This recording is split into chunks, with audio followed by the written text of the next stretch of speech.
अस्सलाम वालेकुम दोस्तों, मैं थोड़ा वीर नियाज़ अमन। तुम देख रहे हो मेरा यूट्यूब चैनल नियाज़ अमन साथ ही साथ। जी दोस्तों, आप पहुँचे हैं बख्शन खान ट्रैक्टर के शेवल का ना बुक्की टुट गई सी, वेल्ड करानी सी। उस तो बाद टूबल का पक्खा सोलर तो की है टूबल तो यह पक्खा जोड़ा अंदर है ये फार सेल है जी। नाल एदा टिक्की वाला सिस्टम भी है, पानी का पक्का वा फार सेल। इन सर्विस करा के डीजल मार के रखते हैं ताकि कोई जरूरतमंद इनू पसंद कर तो लै जाए।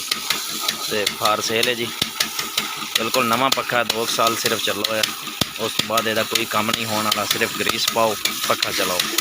मैं दोस्तों ने शेयर करिए बेरजाक को पहुँच गए हैं। एक तो ट्रैक्टर का वेल्डिंग करवाना शेवल की बुकी, दूसरे नंबर पर ट्रैक्टर की सर्विस करवानी है। कुछ एंड एंडा मसला वा स्टैरिंग का, उन्होंने भी चैक करवाने सर्विस करवाने। फिर थोड़े शेयर करते हैं। वीडियो एंड तक देखिए, इंशाल्लाह तुहानू मज़ा आएगा। वीडियो अच्छी लगे तो चैनल को सबसक्राइब करिए, बेल आइकन प्रेस कर दी ताकि आने वाली नई वीडियो तुहाडे तक पहुँच सके। भाईजान 5-6 का पक्खा जी,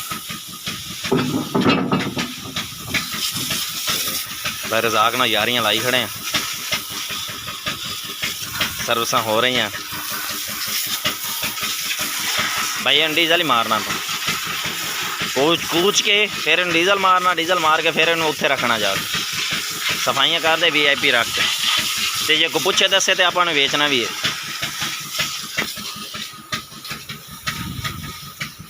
चौधरी ब्रैक्स कंपनी तो ब्लॉग कर रहे हैं जी। ठीक है, बुग्गी तले वाली साइड पर तीड़ पई हुई है, इस साइड से परली साइड में इतों आए तो सारा वजन इत्थे ही होंदा शेवल का। तो माड़ा जी मैं इनू वेल्डिंग करा ली। तो मैं पींदा वा चाह ही पई है। रमज़ान शरीफ का महीना, तुसीं तो पीनी नहीं क्योंकि मैनू रोज़ा नहीं, मैं पीन लगा। जिन्हों रोज़ा नहीं चाह पीनी तो आ जाओ।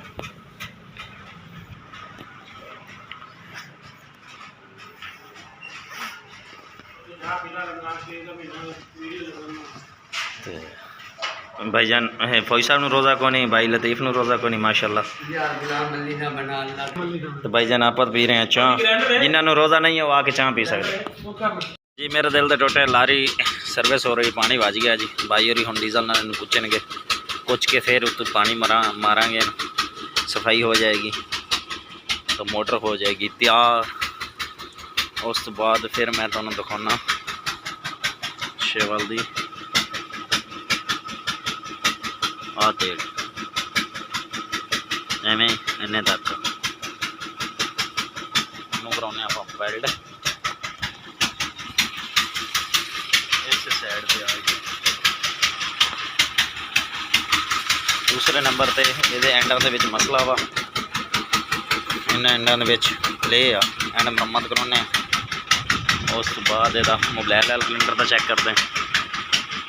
बाकी गल्लां बाद दियां फिर देखा जाऊगा।